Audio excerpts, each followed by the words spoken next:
There's someone right there.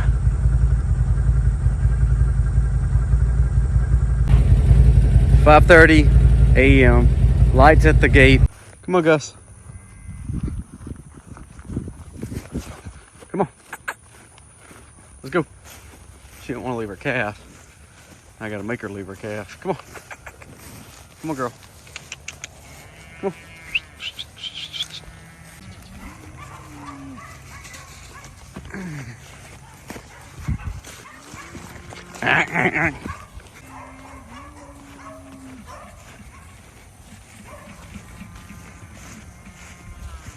Come on, come on. Come on. Come on, hip, hip. Hip, hip, hip, hip, hip, hip.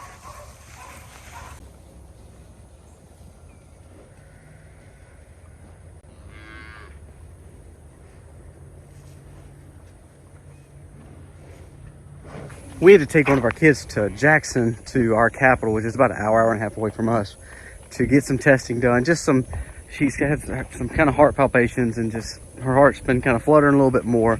And she also had to have she had to have a little procedure done right when she was born. So I digress. Everything so far has checked out fine. But anyways, when I got back home, it was kind of the day that we were doing the split. So we just started moving Gussie over to where she would not have to be with her baby at night. That allows me to get as much milk as I possibly can, but also letting her baby get a little bit more independence. Another thing we did is we went on and dried, or starting the process of drying up, Dolly. Now, part of this drying up is to see if she's pregnant. Now, the vet last time checked her said she was pregnant. However, I will be honest with you, she started acting not pregnant just a few weeks ago, and the bull started really showing pressure on the fence that was between them. So I'm wondering if she lost that baby, or, just like, had a miscarriage, or never was really pregnant, had a false pregnancy, because I pulled it over here and the bull has just been all over. And look at the little steer. The little steer's doing the same thing. So I'm thinking that she actually needs to be bred.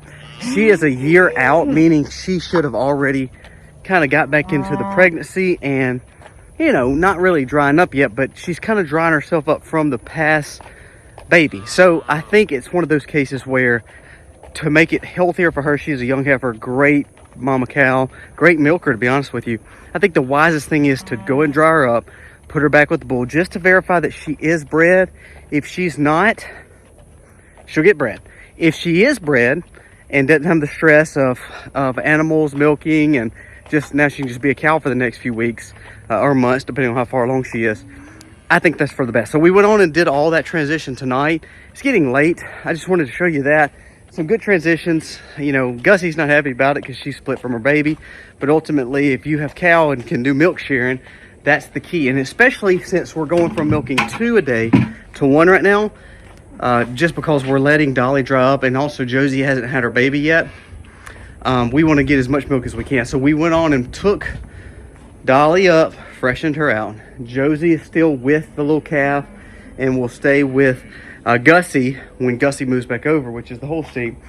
But Josie is probably within 2 months of having a baby, if not sooner. So we'll be milking only 1 cow for at least the next month to 2 months. And then that'll roll us right back into a fresh new mama, Josie, which is the one that had a few little problems not too long ago, just because she's getting older. But again, along with Dolly over here, we have our 4th heifer, which is going to be Josie's baby, which is a fourth generation milk cow off this farm from that line. So I'm very excited. She's also with the bull, so we'll have to figure it out, because I'm not milking 4 cows when that time comes. But anyways, I digress. Some good things are happening, some good transitions, and this is only going to be better because it makes our farm milk production get better, cleaner, healthier, because when you have a new mama in milk, she's going to produce a lot more. It's a lot less stress on her body. She has a baby that's also going to take the remainder. When you have a mama that's been in milk for a while, it gives her a break. Of course, we want her bred, but if she's not bred, she's got to get bred now for sure.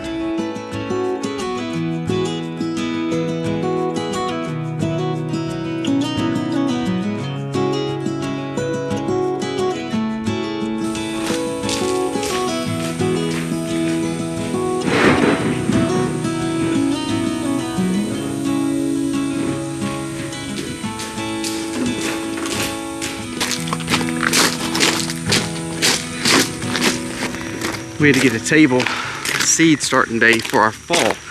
We don't have our broccoli seed in yet from our provider, from Survival Garden Seeds. We're looking for a different kind of broccoli to grow. So we're gonna try a different variety and we'll see how it goes. But we have all the other things that we need to start. Yesterday, we took that wheelbarrow there, filled it full of vinegar water, and dipped our trays. Our trays were fine, or we say they're fine, but last year we noticed there was a little bit more nematodes in our soil, and we don't know if it was the soil or if it was just simply, you know, something in the tray that just needed to be cleaned. So instead of us chasing it again, we just went on, dipped it in vinegar, let it sit. That way any kind of badness off that tray would be gone before we put new soil in it. So we've got to get the table set up. We're gonna set it over here by the greenhouse so that way we can water a little bit heavier. It does not need to go in our new greenhouse yet, or even in one of these greenhouses, because we're still getting, you know, 85, 90 degree days. And with 85 and 90 degree days, that means the greenhouses are 100, 110, you know, so I don't want to put our seeds in jeopardy by doing that. Now, we talked about putting them indoors, not against that, but indoors maybe 70. So I want the soil to be a little bit warmer than that, but not quite 100. So we're going to try them out here. They get a good bit of shade pretty much all day, other than midday and afternoon.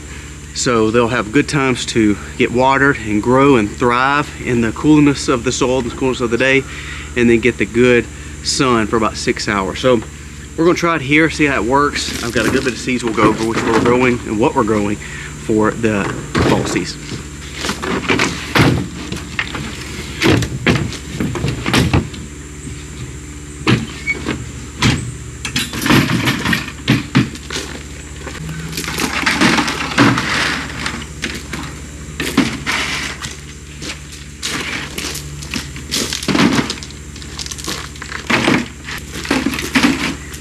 While we're doing this, I don't know if I've actually showed you what the girls finished up with their room. Look, at they got the light set up real neatly, but I'll turn the big light on. We've got in here, this is the girls kind of, I say she shed, but really their place where they're going to do a lot of their business, kind of growing arts and crafts and doing memorial flowers and things like that. So we've got the wheel that Eliza got, just doing some pottery, so they're working on pottery. Got a little fridge in the corner, all their stuff dealing with flowers and crafts. Also some painting stuff, some wax, because we want to take wedding and funeral flowers and special occasion flowers and memorialize them in some way. Air courses on, boxes of different flower arrangements we're going to help people build. So we're trying to look for different ways to really help the girls really kick off a good business. And so they've got this room looking really nice. I don't think I've ever showed you that yet, so I want to show you that. Now, what we're going to be planning for the day. Now, we're planning mustard greens, collard greens, kale, and turnip greens, along with broccoli. All those things are not planted today. Now, the broccoli we're waiting on seed. The other three things I direct sow into the ground. I don't do any seed starts. But what we're going to be starting in seed starts is really a few things. We're going to be doing a few more Cherokee purple tomatoes. Since we have the hothouses now, I like tomatoes, so I want to make sure that I have some Cherokee purple tomatoes growing all year long. So we're going to grow some of those. We're also going to grow some romaine lettuce and some black seed lettuce, both of those from Hoss Tools. The Cherokee Purples from Survival Garden Seeds, one of our best suppliers. I love Survival Garden Seeds. We're going to be growing some Bloomsdale spinach. Let's see, some Brussels sprouts, which Aiden and I like, cilantro, and again, some more spinach from Survival Garden Seeds. So that's kind of what we're starting today. We also got a lot more trays that we don't have filled yet because either it's not quite deep in the season, and we may do duplicates of this, and we also are going to put some kale into pots just because we like it. It's pretty and it's easier to pick off, and lettuce is the same way. So some of that we won't grow today. This is really the seed starts of stuff's going into the ground that we're not direct sowing. So we're going to start this process. This is just the first day of many of doing seed starts, but that's just kind of what we're growing, those few things so far. And to be honest with you, until we kind of get peppers done and tomatoes finished and sweet potatoes dug up, we still lack a little bit. So we'll do more cabbage, you know, more things like that, but we can't really do any of that until we finish up on some of the things that are still growing for the summer season. I stand corrected. I found my other seed vault, which has tons of stuff. Remember, heirloom, American made, non-GMO, guaranteed to grow. This will have the broccoli that I was looking for and also the extra lettuce. So we'll go through which ones we grow, but look at all the seeds. This is why you have to have survival garden seeds. Just this big, I mean, just everything that you can imagine growing, from herbs to spring to summer to fall to winter, it does not matter. A great investment to have. So if you don't have this, you need to pick this up. But we're gonna be able to grow everything today. Just not in the ground, but all seed starts.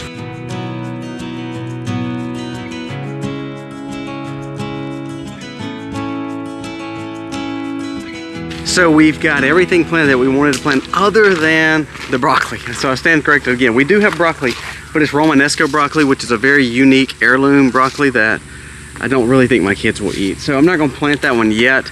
So the extra trays that you see here that are empty will be for broccoli, most likely, and some more. We need a little bit more spinach. But as we got planted so far, we've got 2 forms of lettuce, cilantro, another form of lettuce, romaine lettuce, another lettuce, a whole thing of spinach, Brussels sprouts, cabbage, carrots, and those tomatoes. So a good bit already planted. I'm gonna water this, clean up a mess, on to the next task. All right, so the next project for the day is, we've got that done. We need, where we're gonna be planting the greens, where the chickens are working that garden, where the pumpkins are. We'll give you some updates on the pumpkins, but ultimately I need to kind of till up that front spot and break it up where the chickens have compacted it, put great nutrients in the soil. Now, like I said, after we close up this year, we will actually tarp it just like we did the other one. But until then, I need to use those nutrients that they've put in the soil, break those up and get those ready for the greens to go into, because that's where we'll plant the greens. Now, we're not planting greens today because it's still way too high, but I just need to get that ready. We're also gonna move some of those hens out of that little rolling coop and just put roosters there, put the hens in with the rest of the hens, and I think we'll be in a good spot. So, got to knock that out. Then we've got to go and start doing some bush hogging behind the cows, kind of cleaning up behind Aiden's pad. They're actually going to do the building this week. We're going to be putting the shed building up, the barn itself. Now, to be honest with you, it will look like a ugly barn because there will be no windows, one door, no insulation, no prettiness to it, but it's the main foundation and framing. That's just the end of phase 2.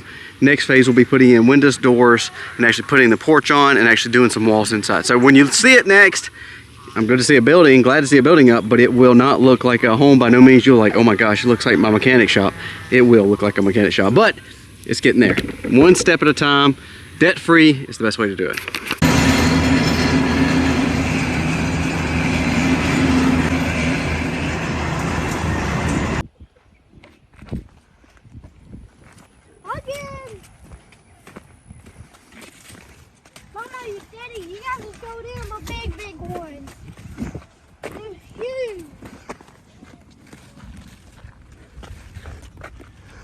Look at that crackety. Can you actually see the size of these? Hey, there even like one my right hand here. to that thing is huge. There's even one right here. And a lot more back there. 4 humongous ones. We have like 48 in total, all of the pumpkins. Imagine getting all the seed out of that. That would take forever. Right. And we do have to do it. Let me so. keep looking through these right. It's very exciting.